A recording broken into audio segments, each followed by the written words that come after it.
in class 501, please sign in. For those of you online, if you're in class, we will get your attendance from Zoom. It's really nice to be here with all of you. I've missed the first two seminars of the year, so I'm excited to be here on our first very Seattle day of the fall. And for many of us, a big day this afternoon. So I'm excited to have something exciting to listen to for 1 hour of my day. I've been just looking at the clock waiting for the Mariners game the rest of the day. Yeah, so next week is our first, Maddie, where are you? It's our first external speaker. And I believe Todd Noble sent out an email to all of you students, but there will be lunch with the speaker following. So please RSVP for that. You'll also be getting something in your inboxes soon about lightning talks for the fall. So students, if you would like to present your work in our last seminar of the quarter, you'll see those emails come out on Monday or Tuesday of next week. And I think that's all of our announcements for today. If you're online, please use the question function to ask questions, and we will monitor and take questions when the time is right. Without further ado, I'm going to hand it over to our seminar chair, Rowana Rar, to introduce our speaker. Thanks, Jeff.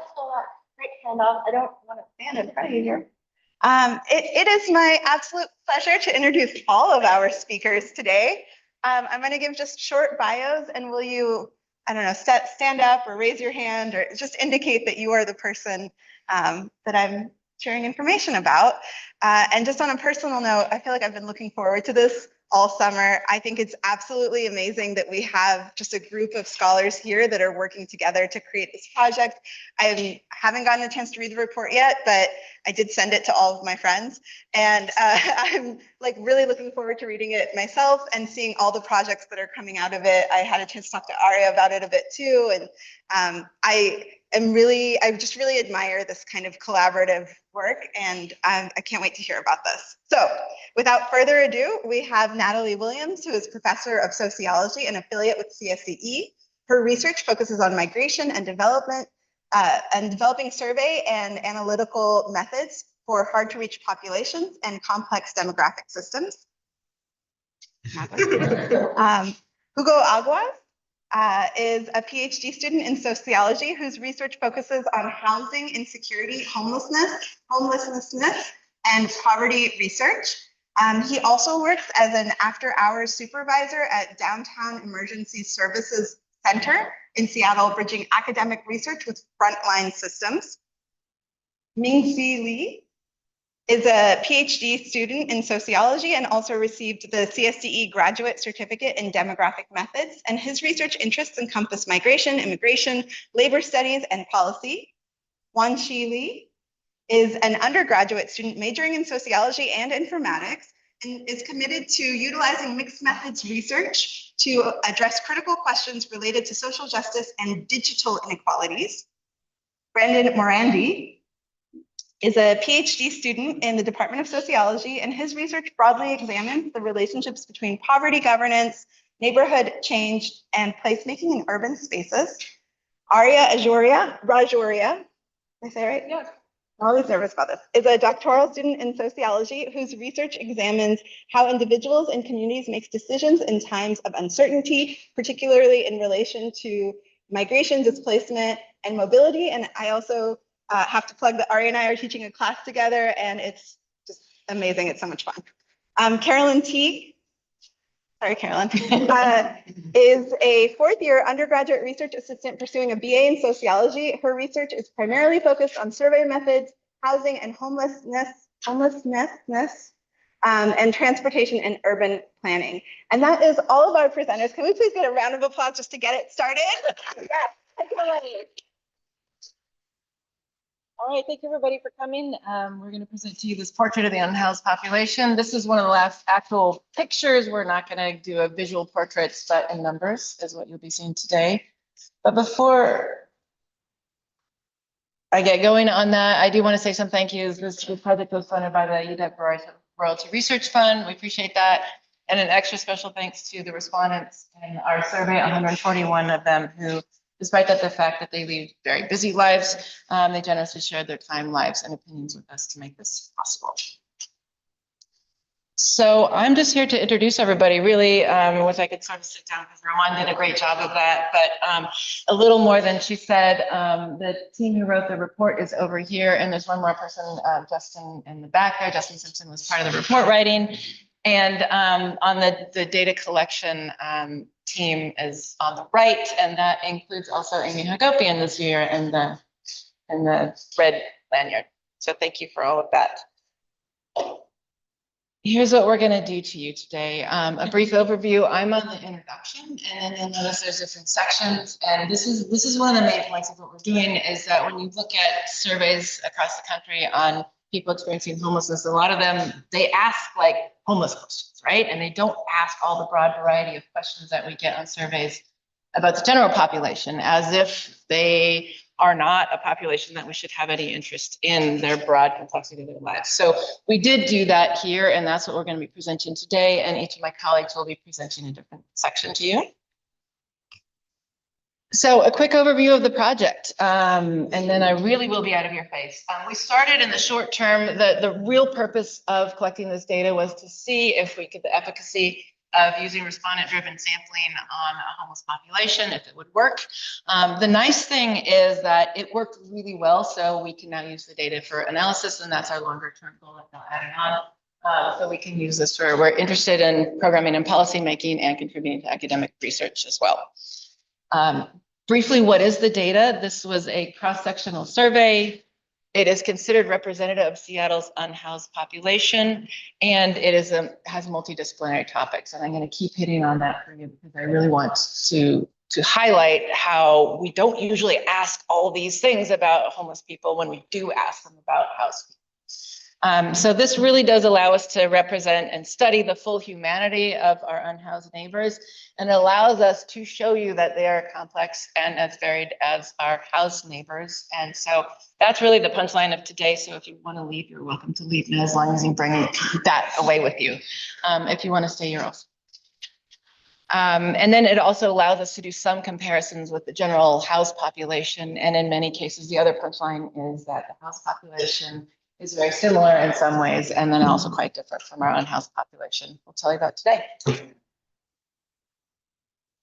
So the data collection, a few details, and you're welcome to ask more at the end of the presentation today. This occurred in spring 2023. We use respondent-driven sampling methods, and that is really our best way to get a representation of this generally hard to reach hidden population. And it also utilizes connections between unhoused people to pass off the invitations to the survey instead of the connections with organizations or visual site that we usually see being done for pit counts and whatnot. And then the results are weighted to represent Seattle's unhoused population. So what we're going to tell you today is not our sample, but weighted to represent the whole population in this area. Interviewers were conducted by either interviewers or self-administered on a tablet, depending on what respondents wanted. This did receive UW IRB approval, and the final sample was 141 completed interviews, and that represents about 1.5 to 2% of the unhoused population. Interestingly, I have to say about, because it is really hard to get an estimate. One would think it's a basic thing. An estimate of the unhoused population in Seattle in 2023, it's really hard to get that. And it's going to take several more weeks to make something up that'll work there because we simply don't have those basic numbers. So with that, I will, oh no, I have one more. Today, yes, so this is actually important. We are here, I know we're here to present to you and give you this information. I hope it's helpful for you. We're going to present univariate and bivariate descriptive statistics. But also, I'm very serious, we want to get something back from you like you are going to be giving to us here today. And that's through the discussion. We have our ideas of what we think is interesting about this work for future work we're going to do with this, but we'd also like to hear from you, like, what did you think is interesting? What do you think is important? And what did you get out of this? We'd like to hear that from you. And now I'm really done with you, and I'm going to hand it off to Hugo. Good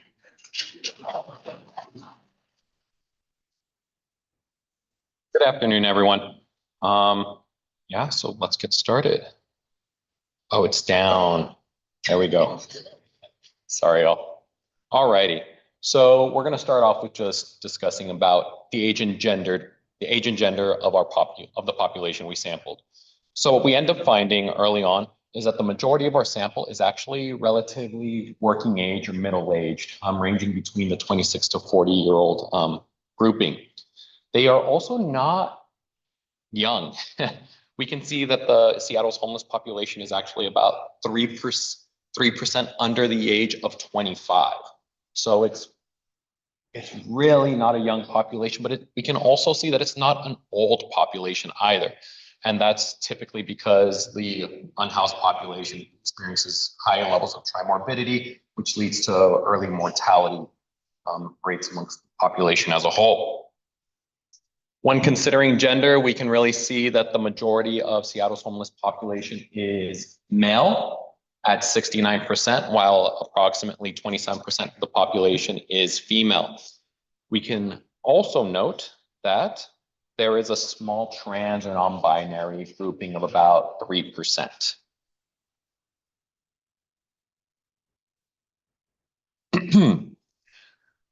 When considering sexual orientation, interestingly enough, it mirrors Seattle's general population. Seattle's homeless population is 83% described as heterosexual, but 17% of the population identifies as LGBTQIA, which is the exact amount described in the pulse survey of Seattle's general population.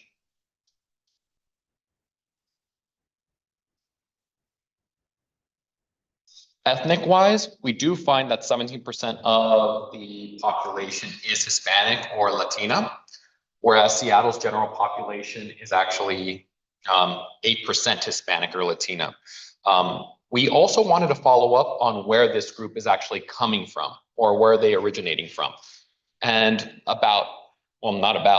half of the Hispanic population is actually coming from Mexico, with many others stemming from Central and South America, but also something that is seldomly described as Caribbean as well.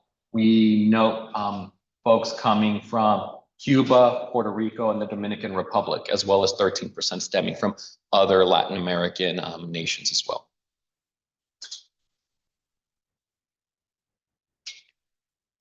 Racially, this is a fairly diverse group, but when considering homeless literature, it mirrors that certain populations are disadvantaged, and the same goes to Seattle's unhoused population. We can see that American Indians and Alaska Natives, Blacks or African Americans, Native Hawaiians and Pacific Islanders, and Hispanics are actually greatly overrepresented amongst Seattle's homeless population. We can see that American Indians or Alaska Natives account for 16% of Seattle's homeless population, but they only account for 2% of Seattle's general population. So they are gravely overrepresented. The African American population is 18% homeless, while 9% of Seattle's general population is actually Black or African American. And those numbers actually mirror the Hispanic population. When considering underrepresented groups, it's actually the white or Caucasian group. 49% of Seattle's homeless population identifies as white, while 72% of Seattle's general population is white. So they are underrepresented there. And as well as Asians. 4% of Asians are unhoused within our sample, whereas 22%, while they only comprise us 22% of the general population here in Seattle. Oh, and the data is also coming from the ACS, the American Community Survey, to get those numbers. I think when we consider the unhoused population, we often view them as people who are single, but in actuality, they're far more diverse than that. And amongst Seattle's homeless population, 67% of them are actually single, but there's quite a bit of variation. We can see that 8% have an unmarried partner, 6% are currently married, 4% have been separated, 10% have been divorced, 4% are widowed, and 1% are something else, which I think is really It's striking to see. What we can also pull away is that they also have kids. 43% of them actually have at least one child, with 28% reporting that they have one child under the age of 18, while 51%, which is the majority state, they have no children.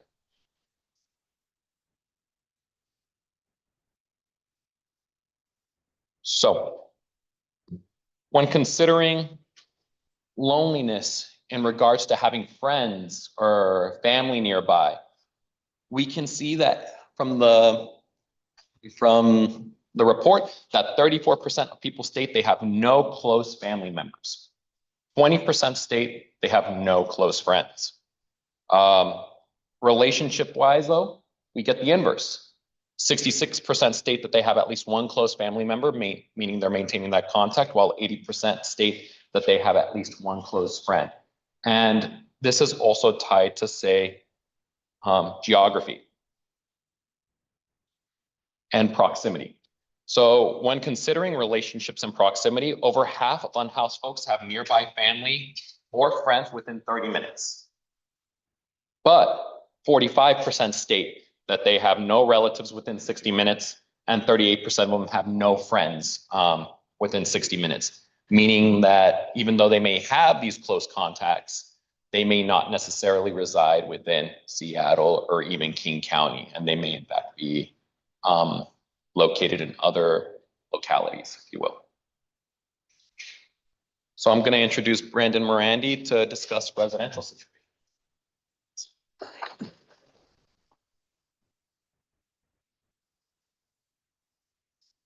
So we find that chronic homelessness is very common amongst Seattle's unhoused population. About 55% of people report being unhoused for at least 1 year, and nearly 1/5 of individuals have experienced homelessness for greater than 5 years.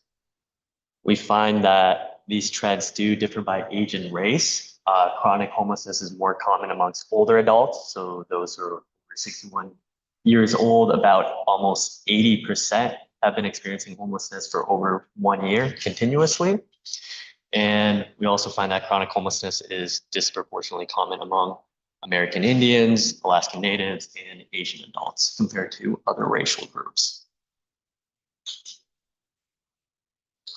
With regards to shelter or other authorized site use, so think sanctioned tent cities, safe parking lots, designated spaces for people to stay overnight, we find that many people have not accessed any of these sites during their current spell of homelessness.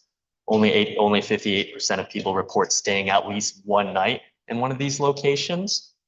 We do find that the longer time you spend unhoused seems to be positively related to reporting using one of these spaces for at least one night. So amongst those that have been unhoused for at least 5 years, 71% report that they have accessed one of these sites for at least one night. We find that site use also varies by age and race. So young adults are least likely to report that they have used one of these sites. Of course, here we're not controlling for length of time homelessness. As I previously showed, older adults do report longer times unhoused. So there might be something underlying that relationship here. We also find that Black adults are least likely to report using a site compared to other racial groups. It seems that doubling up or couch serving is common amongst this population. So 46% of people report staying with someone else in the past year due to financial difficulties. However, these stays do not last long. They're typically short. 51% of people report only staying with others for under 3 months. So while, a fair amount of people, about half, are using these relationships to stay inside, the stays are not that long. We find that forced displacement is very common among Seattle's unhoused population, which lines up with other literature on forced displacement. So here we're referencing encampment sweeps, authorities or police officers asking someone to move along. We find that 72% of people report being displaced during their current spell of homelessness. And again, we find that people are reporting higher numbers of displacements for the longer that they've been unhoused for. So about 18% of people we find report that they've been moved at least 5 times during the current spell of homelessness, which again aligns with other literature that shows that forced displacement sweeps is oftentimes a repetitive thing that people experience. We find that, forced movement extends beyond the streets and even precedes people's times of homelessness. It appears that Seattle's unhoused population reports higher eviction rates potentially than the general population. So about 26% have reported that they were evicted from the last place they lived. Of course, our data, our data looks at informal and formal evictions. We don't ask someone if they had a formal court filing, simply whether they were evicted from the prior space. But as a rough comparison, King County had about 1.8 eviction filings per 100 residents between September 2023 and August 2024. So again, those are formal filings, but it does seem like there's a pretty substantial difference. And moving on, Mingzi is going to present a little bit about employment and finances.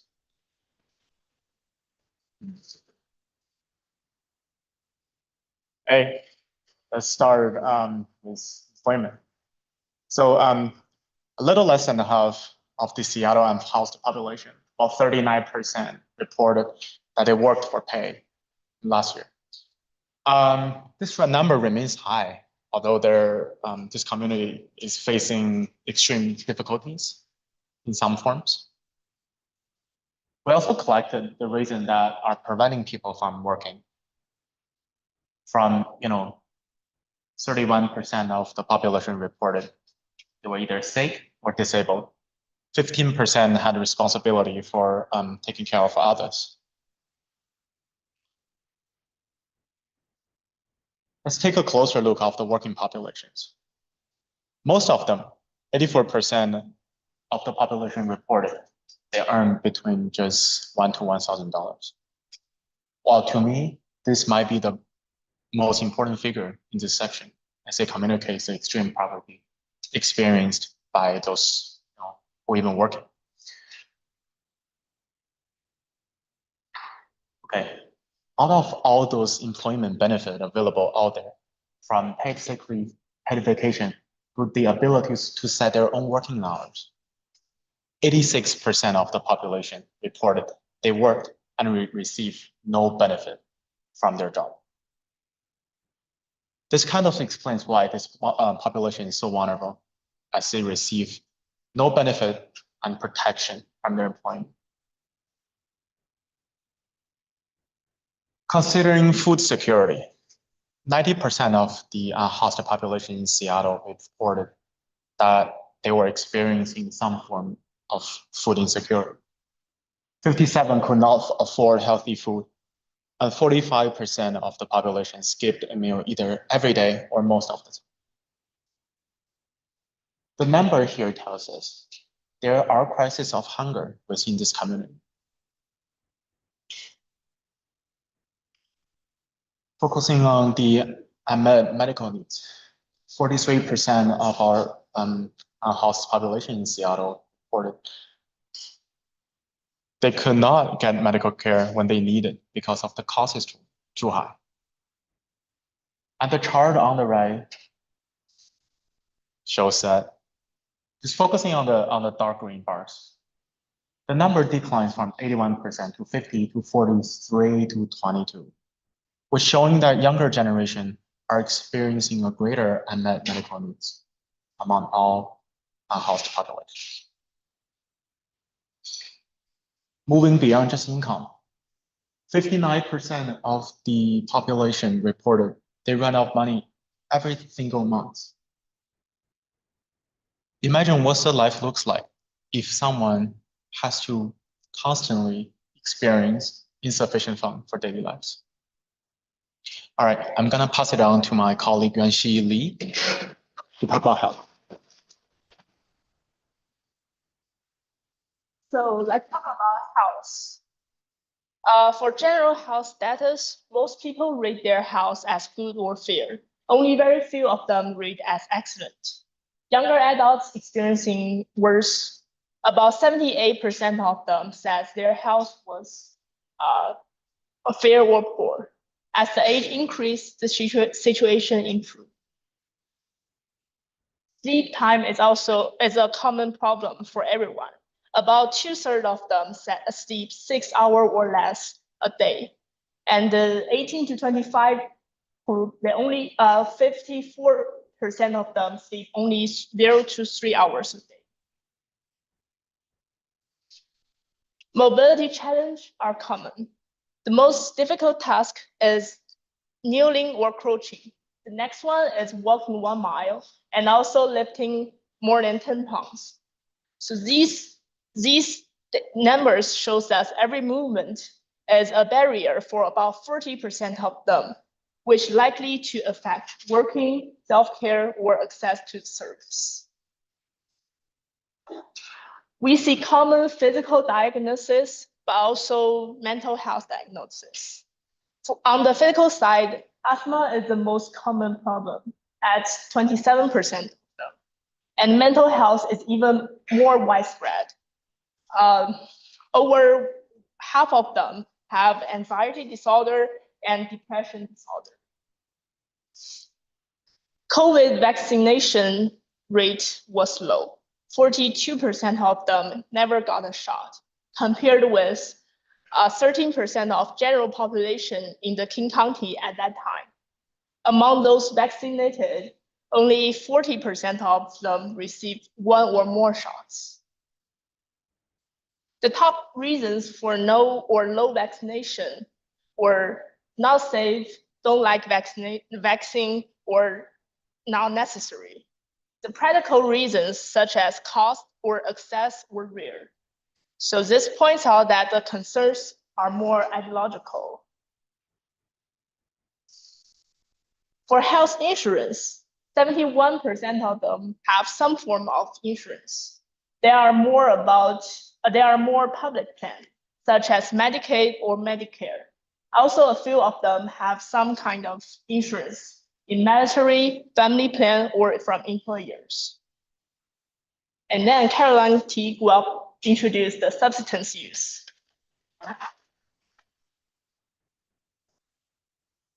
So here's what we learned about substance use. So this is our information on smoking and vaping and alcohol and marijuana use within the past 4 weeks. So to start with smoking cigarettes, if you could focus on the chart to the left, you'll see that 52% of our population reported smoking daily. And if we add up daily and a few times a week and once a week for all use of cigarettes, 75% of people report smoking. And this makes this the most common substance used in the population. And another interesting thing about smoking is that 52% daily and 14% a few times a week and 9% once a week. So if you add up those other 2 times, daily smokers or people that smoke cigarettes are still 2/3 of them smoke them daily. And this is different for vaping. So a lot of people never vape, but 50%. And the difference is a little bit more scattered in the other categories of people who do vape. So most people that report vaping vape daily, but overall, over half of people that vape vape less than daily or not daily. So now if you look at alcohol and marijuana, I want to start with marijuana, which is the light blue bar. A lot of people never use marijuana, another about 50%.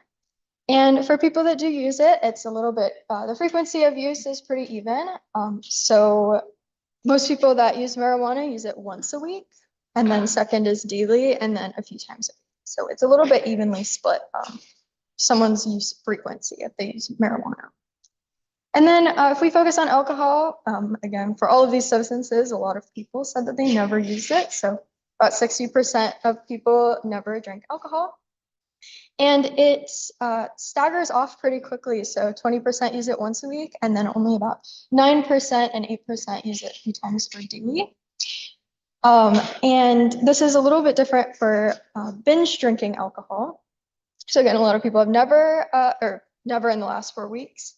But then for people who do use or who do binge drink alcohol, It's again a little bit even, so it looks a little bit closer to marijuana use frequency patterns than just drinking any alcohol. But it is a very small percent chance of people are binge drinking alcohol daily. So this is what we learned about meth, opiates, and cocaine. So meth and opiates are both more commonly used than alcohol or marijuana, but still less commonly used than cigarettes. So 60% of our population reported any drug usage of these three, meth, opiates, and cocaine or crack.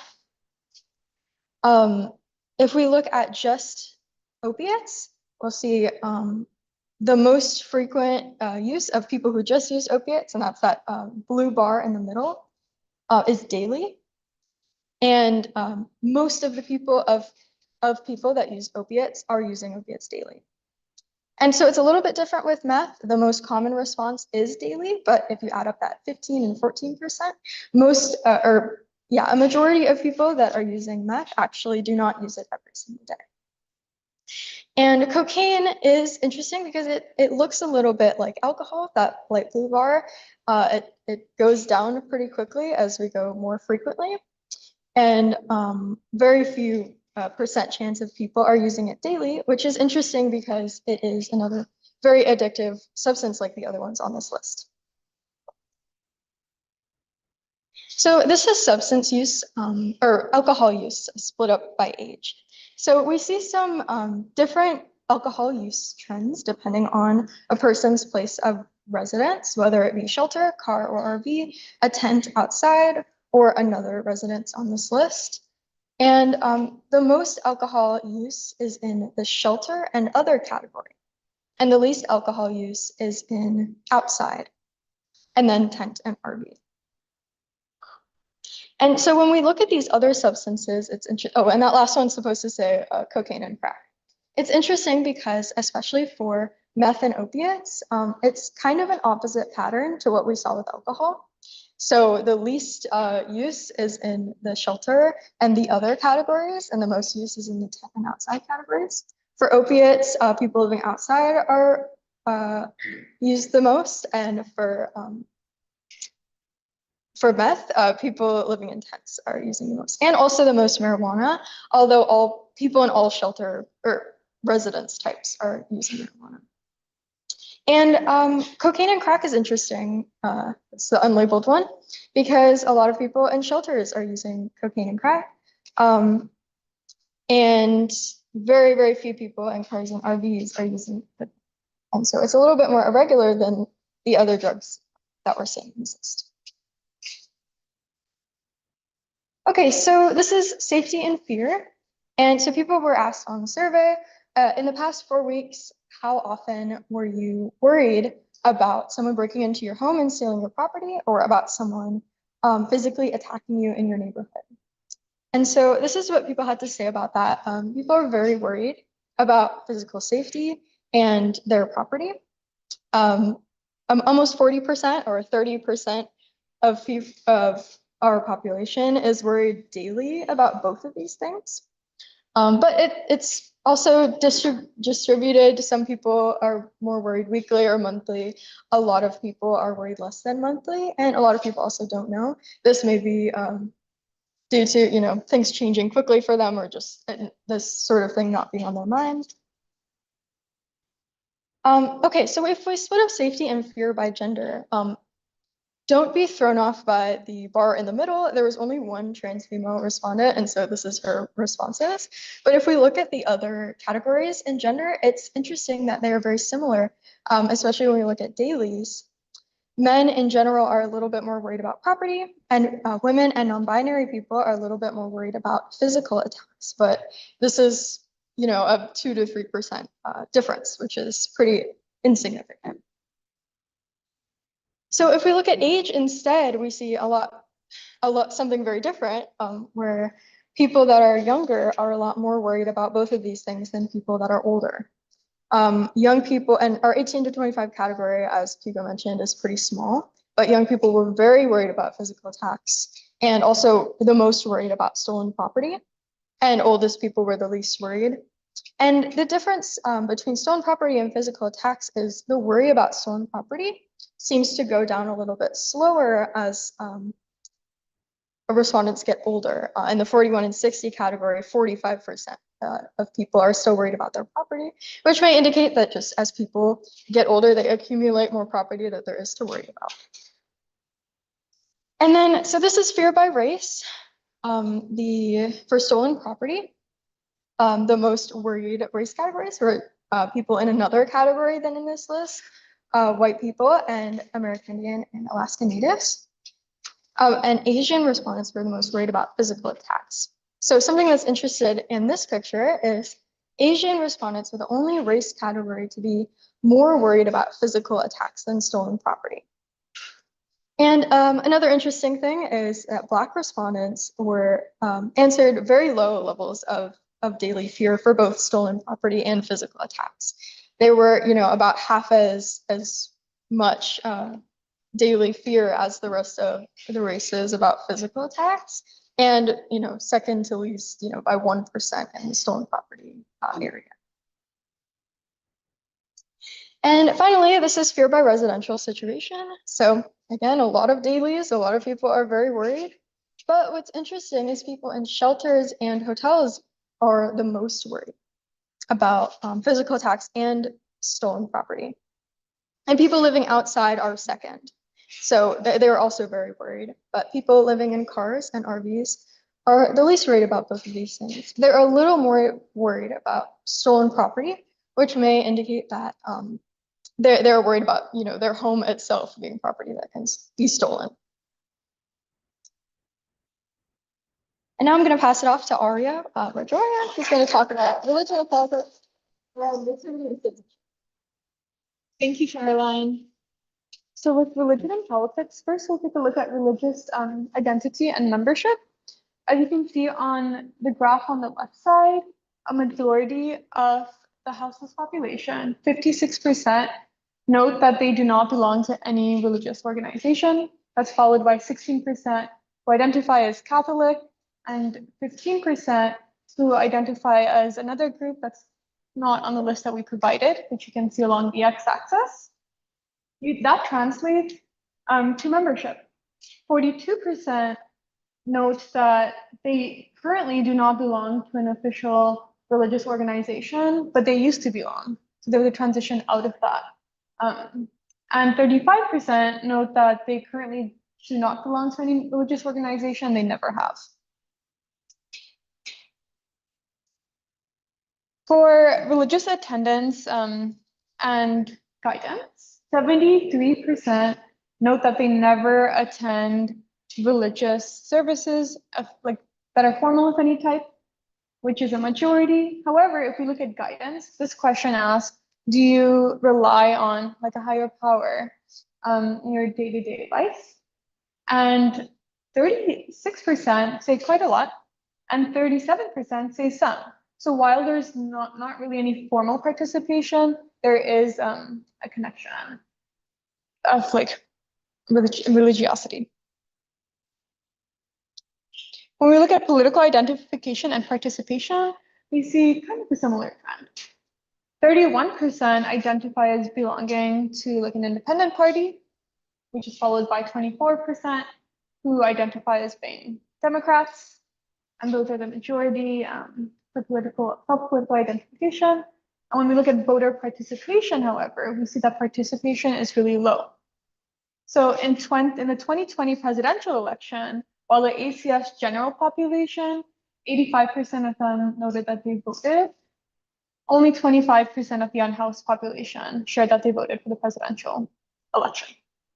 And that's paralleled in the 2022 midterm elections, where 65% of the ACS general population note that they participated in midterm elections, while 16% of the unhoused population note that they did. So there is quite a bit of discrepancy there.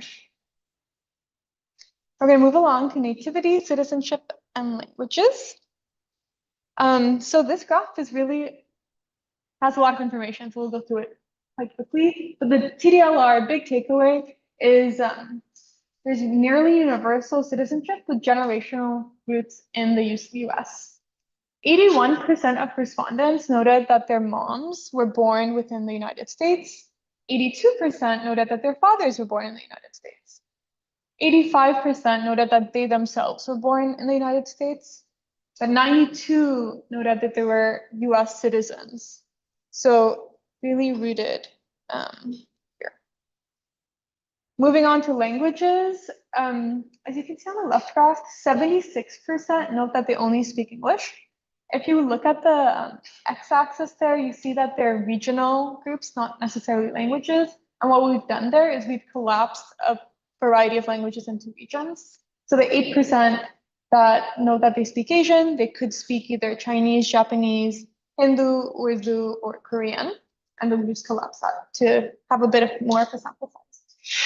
And then even amongst people who spoke multiple languages, we see that in daily use, especially amongst friends, 90% only spoke in English. Okay, that's it for us. Now we turn this over to you. And I hope you've been looking at our numbers and coming up with some opinions to talk about. Thank you.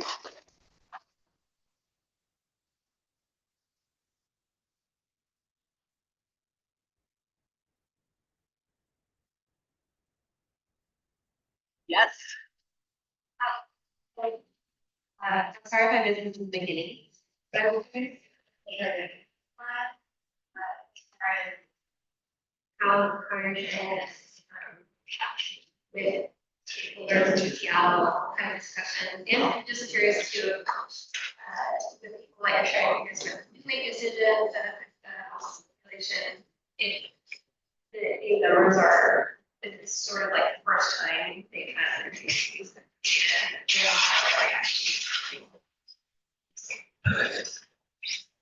So this is the first time in that first time. So we have no idea.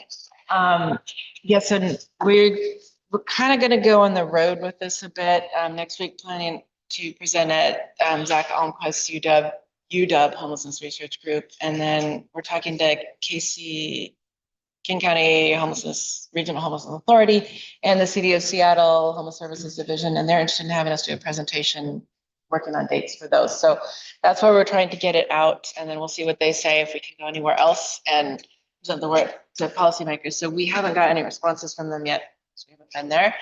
And it's a little weird because we're used to publishing in journals, right? And this is not the best package for a journal. So Mingzi and Yuanxi and Liz, right, are working on a more analytical paper with regression models on one of these. And so that would be like a journal paper.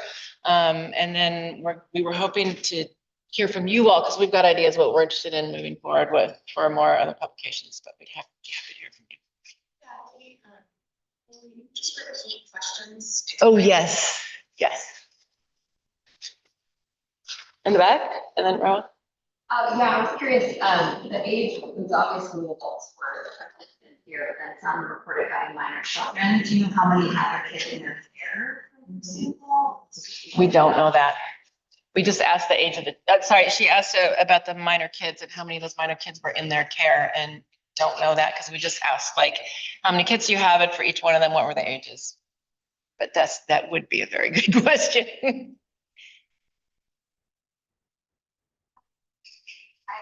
Two questions. One is, I was so struck about how valuable even just the categories that you create to provide this information, what those were.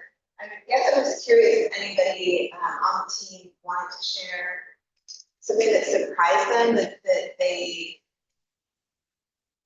think is missing from, let's say, our general understanding of this population, and how the study might just help us have a more complicated picture beyond knowing everything, like what are some of the important takeaways. And then my second question is, I was really surprised with the section around drug use and how where folks were sheltered might influence what kinds of drugs a person might use. And I was curious about, you had any thoughts in terms of how other aspects of these categories that we create might influence one another. Like, I wonder, for example, if different kinds of shelters might shape close relationships with people or, you know, had, I felt like categories themselves were so valuable. And then my next step is what are the secondary measures? What like secondary measures reveal about the ways in which these categories are intertwined? So Rowan, I swear I did not pay her to ask the first question, but the first question was,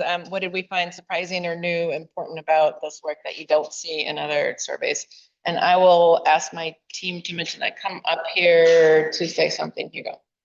Can you repeat that question? I just did. Okay. Thank you, though.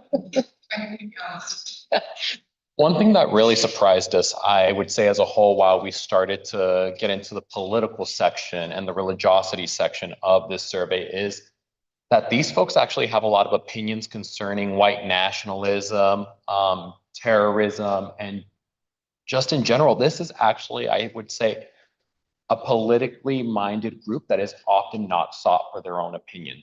We think that their opinions are typically relegated towards, say, just homelessness, but as we can see, they have opinions about political groups. And that was actually really striking to us. And in the report, we actually go into further detail about what those opinions actually are, such as relating to hate crimes, for example. I think hot topics as well, such as immigration, nationalism. Yeah, so that was really striking to me. Anyone else? Surprised you? So I think it's also important to mention that what we shared today is probably 5% of what we actually have in the report. So these were patterns that we found pretty important, and something I think we all discussed are sleep times. Like people are not getting enough sleep. You know, majority are getting 2 to 3 hours of sleep. And so, I mean, personally, when I navigate the streets every day, now I'm just noticing how exhausted folks are. And it's really hard to build your life from scratch and, you know, get the basics when you're so sleep deprived. Like I will pull an all-nighter and I can't remember. So kind of, you know, that was really surprising. Anybody else? Yeah. I think kind of another thing that we were very surprised about was just what percentage of the population is employed. It's up, and I think that's a common misconception or stereotype that people often are relying on benefits solely or just do not have a source of income like that. But yeah, where is it? Can you clarify, like, what job are you working where you get like $1 to $1,000? Yeah, I do not know if do we have that in the report exactly? There are jobs that don't have W-9s and that kind of thing. I believe. Some of them, you know. Do you know off the top of your head? Like what type of jobs those are? Yeah, we have a, No. Well, you should still read the report. We didn't Okay. ask like what jobs they did. We included any jobs, including like gig stuff and one day kind of things. So, I mean, you could imagine some people seem to have stable jobs, like they had benefits, like few of them, right? So those would be more stable kind of jobs. But a lot of people, we also asked, like, do you have regular hours or night shifts or irregular hours, that kind of thing. A lot of people had irregular hours and no regular hours. So that would imply that kind of like day labor things, like standing outside places trying to get something for the day or the gig type stuff. But we don't actually know beyond that. Sorry. You should still read the report though.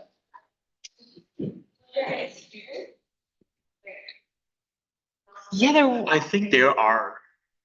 she asked if there were any students. I think there are a few student, like, I think part of the reason they do not have a job, they're like, I don't know. Yeah. Second one, yeah. Oh. Yeah, there we go. Yeah. On See, the, we have 3% of the population woman. Not working population or student. One question on mine, and I also have a question. The question on mine is real quick, can you restate how survey respondents were enrolled? Okay, yeah, restate how survey respondents were enrolled. You know, she doing anything here? Part of the data collection management. What's the? How did we get people into the survey?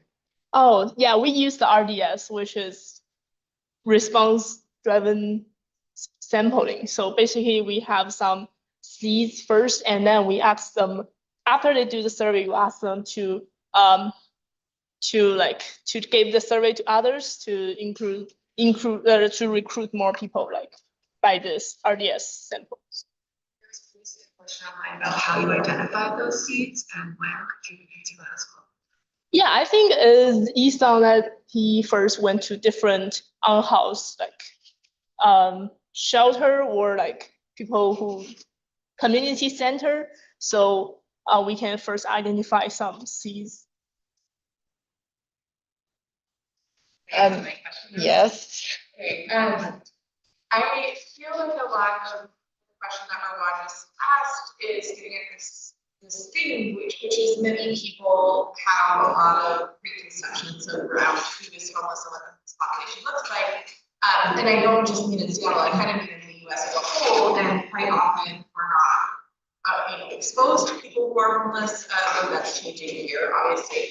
And so things like knowing that they're an employee population is shocking to a lot of people. And so one of those kind of narratives that I feel like I've heard my whole time in Seattle for 2 years is that this has been a haven for youth across the country who are perhaps LGBTQ identified, who have unsupportive families, and leave and come to a safe place. So I was a little shocked to see the lack of youth in this population and also the lack of LGBT, or rather, I would say I would have expected a priori more LGBTQ people to be in this population and in the population at large.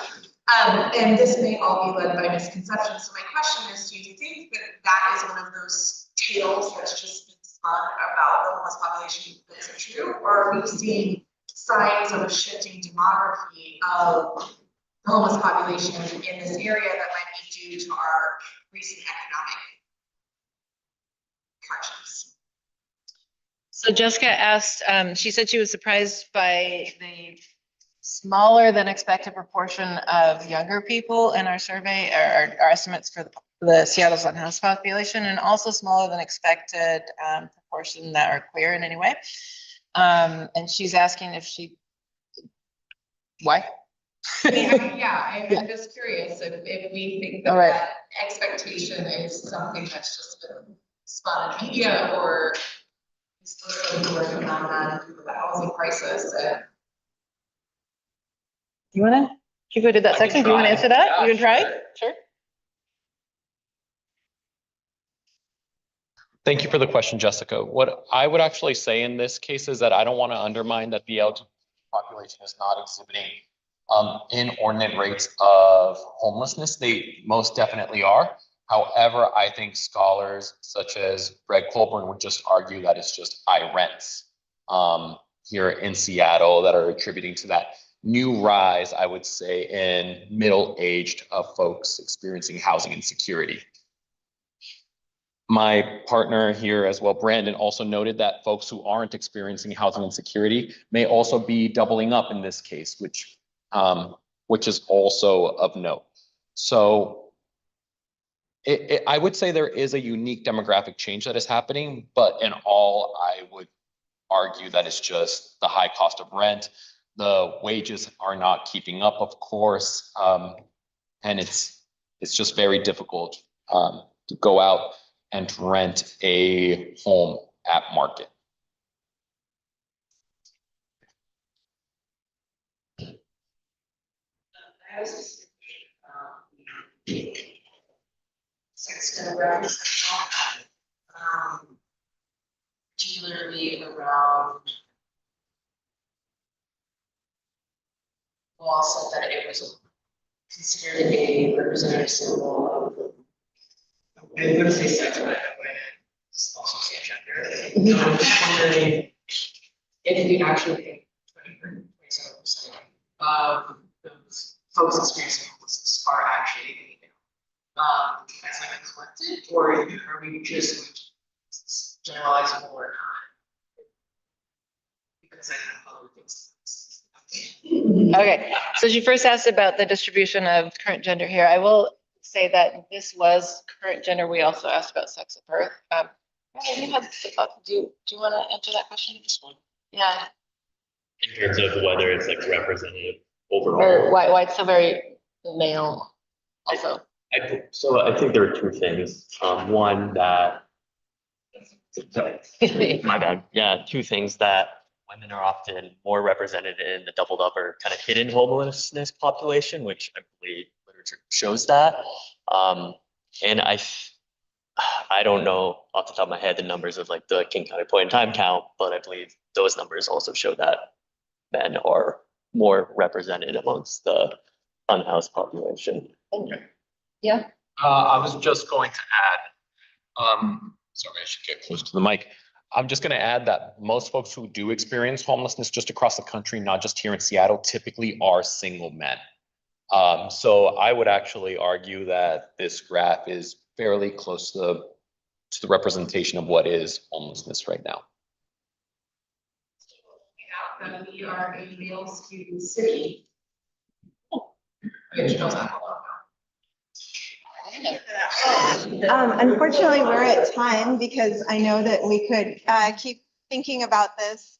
I know I personally am looking forward to bringing in the part on citizenship and immigration status into my class too. I think we'll put it on the Canvas site today because we just talked about citizenship, and I can totally see the ways in which anyone working on a gendered class can bring it in, even just a section of the report. It was fascinating. Thank you all so much. Please join me in thanking our speakers. Bill? Oh, and the report is online under the CSTE seminars, this, and also on the sociology department main webpage. We didn't even get to ask about collaboration